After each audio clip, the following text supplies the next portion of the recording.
All right, and welcome to another Spinato Spin. Great to have you here right in between Thanksgiving. Hope everyone had a good Thanksgiving and Christmas. So it's a special time of the year, good time of the year to get your thoughts together, what next year is going to look like for you, or what you plan on doing to make next year your best year.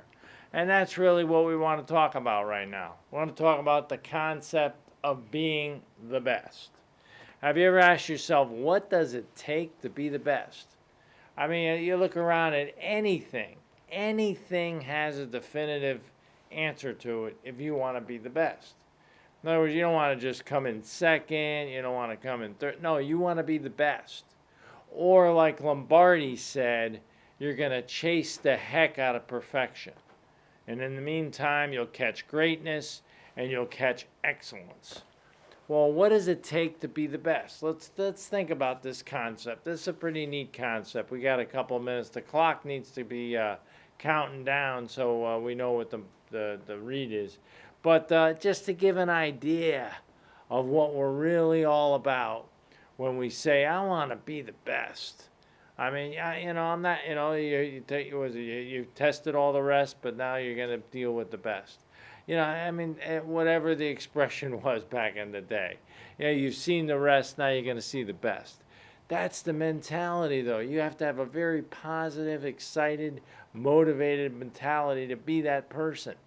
And what does it come down to? It comes down to a few simple things to be the best when you think about it. You want to be an individual that makes up your mind that this is how it's going to be, and I'm not going to retreat. They say one of the greatest things about a leader is that he makes a decision, he makes it quickly, but he makes it decisively. He doesn't back off. A person decides to be the best. What does it really take? What's the highest score? That's a great concept, right? If you think about it, what's the best anyone's ever done? I remember Charles Schwab did something very interesting early in the times before people understood what the best was all about. He wrote something down in his factory or a factory he was there to help them make better strides and get better. He wrote something down right on the floor of the factory that the night shift had accomplished. He wrote down the number of what they did. He wrote down 100. And the next morning, the next crew came down, the next shift came down and said, well, wait a minute, 100, that must be what they did.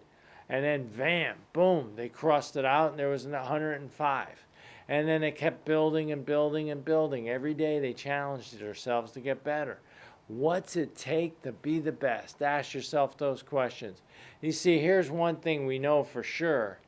All right, if you want to be the best, you could beat 50% of the people by being a person that works hard. You can work hard, and 50% of the people will just melt away because they won't want to do it as bad as you. They won't work as hard as you. That's one thing you could do. The other thing is you could live right. And you can knock off another 40% of the people by just doing that. Most people don't live right. Think about what goes on in this country. People wind up becoming overweight. They drink too much. They worry too, whatever it is. They don't live right. They don't have all the four squares lined up. We talked about this before. Mentally, physically, socially, and spiritually. They don't have a balance. They're not living right. They're not doing the best they can for themselves. Kind of like the old theory, if you're going to win the Kentucky Derby, you're not going to win with a horse that goes out smoking and drinking and doing all kinds of stuff bad for its body. Well, you're the horse. You might win the Kentucky Derby. If you want to be number one, you got to be that way. So you got to live right. And the other last 10%, is real simple. It's a dogfight. What's 10%? How do you get up there? How do you get that last area where we're trying to get to that 99, 95%, whatever percentile it is, number 100% with the top of the list? What do you got to do? You got to do a little bit more. Got to do a little bit more. Jim Rohn talked about this, the little bit more principle. I'm going to run a mile today. We'll go out and run a mile and a half. I'm going to make sure I cut down on whatever I'm normally eating. I'm only going to eat a certain amount of that. We'll cut down a little less. I'm going to be a good person today. I'm going to help a lot of people. I'm going to do a lot of things today. I'm going to help 20 people today. We'll help 21. It's that little bit more. That's the difference. You know, they talk about Napoleon Hill and Think and Grow Rich. Great. What is he? What was the topic? Oh yeah, how to have a pleasing personality. 25 traits of a pleasing personality. You know what the number one was? Is going the extra mile. Going the extra mile. You're an extra mile type of person. You're always going to go a little bit more than everyone expects. Jim Rohn, great point. His father told him, "You ever want to get a raise, son? You know what you do? You do more than what they pay you for. Just do a little bit more." See, that's the thing we're talking about getting better. That's that 10%. They say the difference between winning and losing is this much, but it's this much and it's scary. It's amazing how close you can come to being your best. And I'm not talking about this that you got to go out and make yourself the greatest person in the world and put all kinds of pressure on yourself. I'm talking about a mentality. I'm talking about a mindset. That's what you got to have. You got to have the mindset we're not going to settle for anything but my best. Think about it. I grow up all my life. That was what my mother and father used to tell me. Just go and do your best. Do your best. And that told you that you were doing your best, but you were trying to be the best. You always have to try to be your best and do your best and be the best. That's what it comes down to.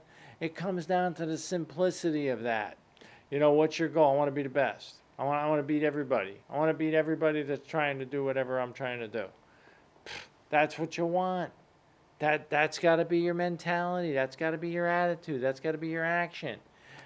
So really what I just told you, summarize it real quick. Work hard, live right, find something you can believe in. All right, most people, let's just break it down one more time. If you work hard, you live right, and you find something you can believe in, you can be 90% of the people. And the last part I said was a dogfight. It's just that little bit more principle. And I'll tell you one thing, a lot of people, that they're not right until they do those three things. They're not right with themselves, and probably they're not right with other people. And that causes an imbalance. You got to work at something you love to do. They say, love your work and you'll love what you do. I hope that helped you, and I hope that got you started on thinking about next year. I hope that helps, and I'll catch you next time. Have a good one, everyone.